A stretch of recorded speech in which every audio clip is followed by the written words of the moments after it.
I'm Lee May, and this is my faith story. What is my faith story? Hmm. I'm 47 years old. Um, I am the son of a pastor and a teacher, both retired. I am what you might call spiritually privileged. What does that mean? You may not have even heard that before. You ever seen kids of famous people or rich people, and you look at them and say they're privileged?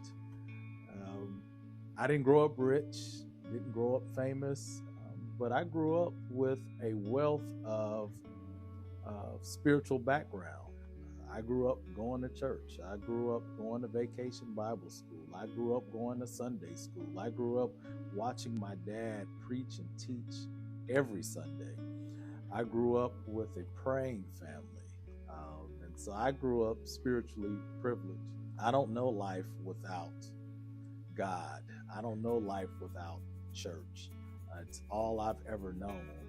But that doesn't mean that I was always on the straight and narrow. I wasn't always on the path. As a matter of fact, I grew up like, they say about preachers' kids. You either grow up goody two shoes, you follow in the footsteps of your parents as a preacher, or you grow up wilding out. And I think I did the latter. But loop back around, because you see what I'm doing today, loop back around to the former in terms of following the steps of my father. So I grew up in a household that valued God, that had a God consciousness. I would say at the age of about 12 years old, I began operating outside of the faith of my parents and starting to ask some questions for myself. Who really is God? Who is God in my life? Is God real? And it probably started for me when my favorite cousin in the world, when he was killed in his encounter with the police. And he was my favorite cousin. And I just had this crisis at like 12 years old. Like, I don't understand this. Facing probably the closest reality of death in my life was my cousin.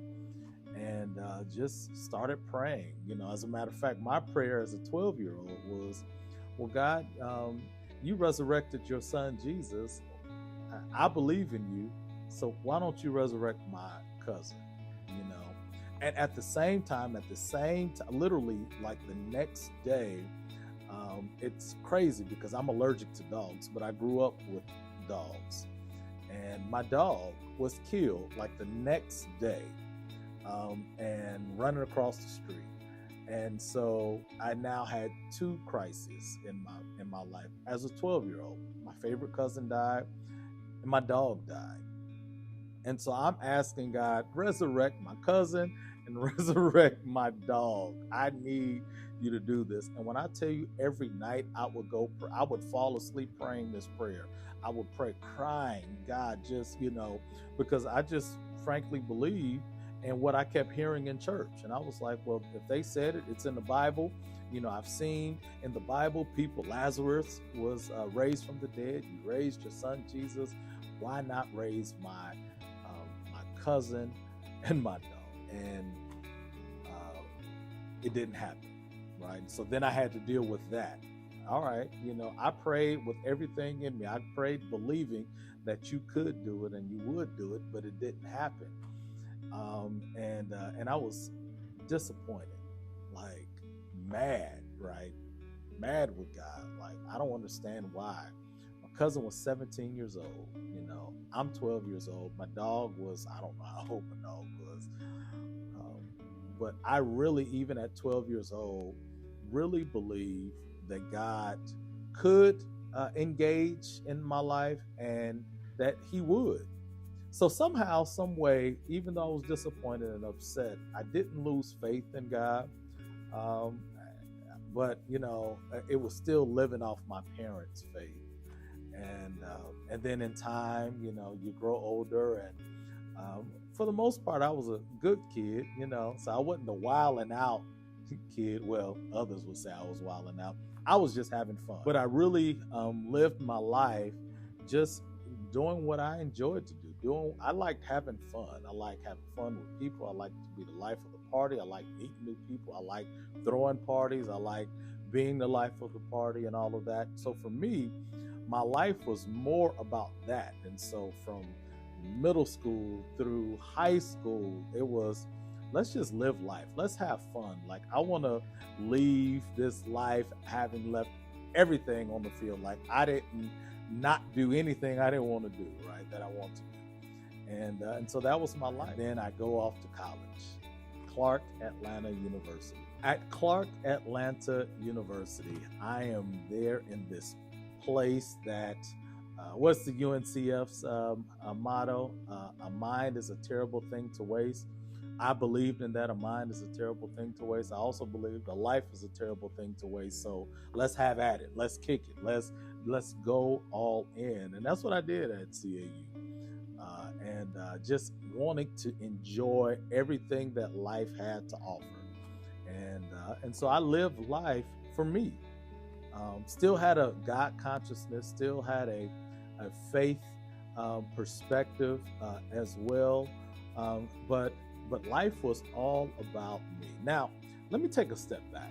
What I didn't say is at that age of 12 to 13 and me going hard because I wanted to see God make a difference and resurrecting my cousin and my dog. But at the age of 13, I actually had this moment in service. I was still in St. Louis at the time. I think it was our last year there, where I gave my life to Christ and I joined the church. You know, yes, I had grown up in church and always when my parents joined the church, of course, because he was leading it, we followed. But this was the first time that I made a decision for myself. And I gave my life to Christ. I joined the church. I, of course, began to read more of the Word and understand God a lot more. But it was disconnected from my daily life. It was a decision that I made, but it wasn't a life decision. It was more of an eternal decision. I believe in you, Jesus. And so in eternity, I know I can live my life with you, right, after I die. But at 13 years old, I did not make the commitment that my life will be guided, would be dictated by the God of the Bible, by what the Bible says, and my faith was an integral part of my life. It just wasn't. It was more head knowledge and more than anything. So now let's fast forward back now. I've graduated high school. I'm at college. I'm living my life. Yes, I had a God consciousness. I'd given my life to Christ in my head, but it wasn't guiding my everyday life.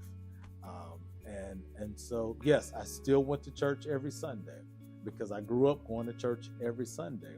But Monday through Saturday, I was wilding out. As a matter of fact, I would kick it up until 3, 4, 5 o'clock in the morning, get home, brush my teeth, take a shower, try and wipe off all the liquor that I could so that you wouldn't smell it too bad in church.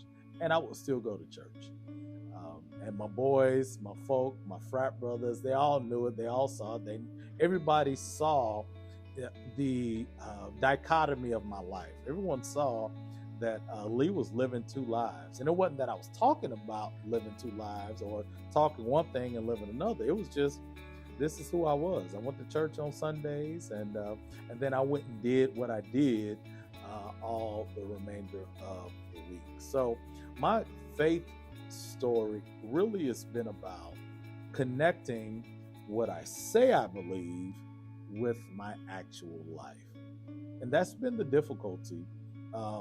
That was always the difficulty up in my younger days, my teenage days, my young adult days as well. How do I make my faith really real, and how do I make it really inform my life? And that was the struggle of my life journey. I like women. I tried to connect with as many women as I could. I liked to party. I tried to party as much as I could. I liked drinking. I drank as much as I could. My tolerance was ridiculous. I like to just engage life, and so that's what I did. And so what I found was, even if you saw me in church, and I would know the gospel songs and the Christian songs and even the Bible verses and all of that, it really wasn't the driving factor in my life. Me living life, me even pursuing my dreams was really the driving factor in my life. So that is my faith journey. It's my story. From the age of 12 into my young adult years, into my early 20s, I would say my life was really a dichotomy. What I believed in my faith and what I lived in my life were really two different things. And you saw that lived out in my college years, really enjoying life to the fullest, enjoying people to the fullest, enjoying women to the fullest, enjoying alcohol to the fullest, enjoying anything that made me feel good to the fullest. There was a particular moment at the church that I joined at the time, New Birth Missionary Baptist Church, at the age of 19, where the preacher spoke in such a way, became my pastor for 16 years, Bishop Long. He spoke in such a way that made me realize that what I believed in my mind, what I believed in my faith, ought to inform how I live my life.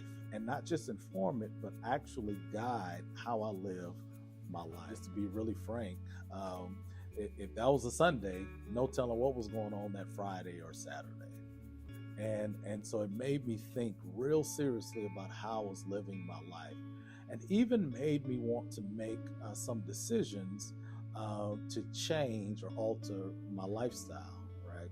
And my friends, my boys, would tell you that I struggled all throughout college and even after college with really living my life in a way that my faith um, uh, really held to be true, right? I mean, living my life in a way that God would be pleased with. And so I would go through these ups and downs. I had my faith here. I never left from my faith, not much. I have some examples of me leaving, stepping away, curious about some things, but I never fully left.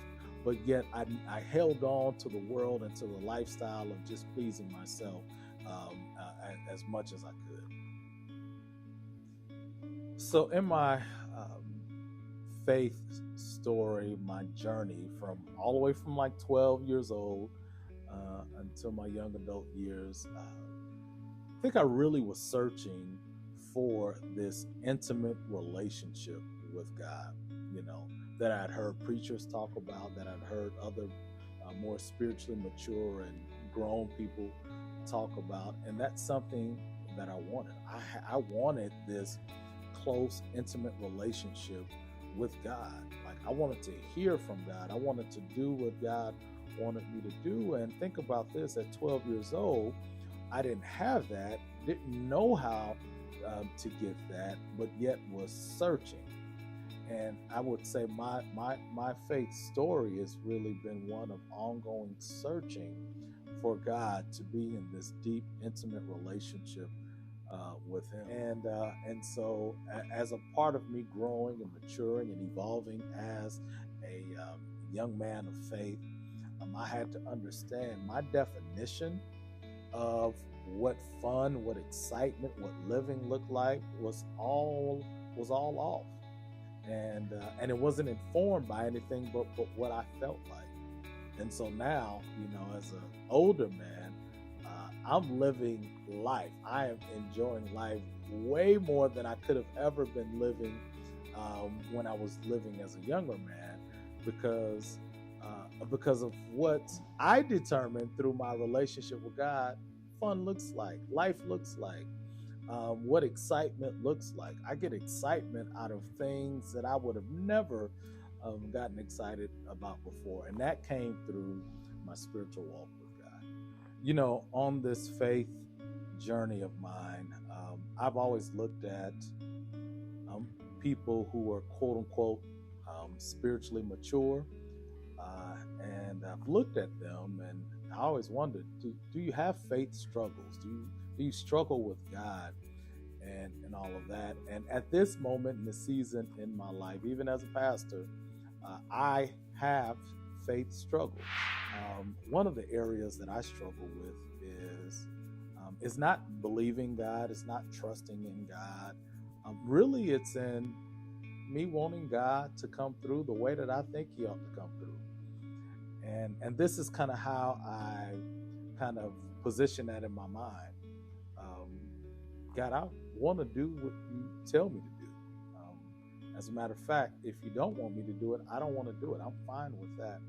But when I am doing what I believe God is calling me to do, I expect certain results, big results, results that fit the story that I've created in my mind about the outcomes of that particular thing.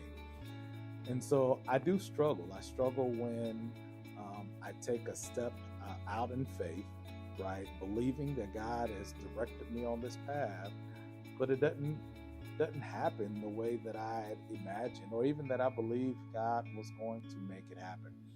What I realize is not always about the how, but many times it's about the when. Because see, Lee May wants it in his time. As a matter of fact, if I worked hard, if I struggled and all of that, what's wrong with it happening in the timing that I want it to? And I'm even okay with some struggles and all of that. It's when it gets to be elongated over a long period of time that I struggle.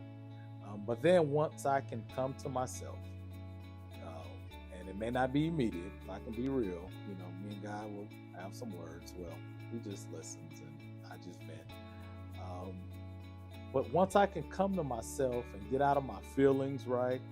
Get out of me being upset and angry, then I can go back to this reality that God is the creator of the universe.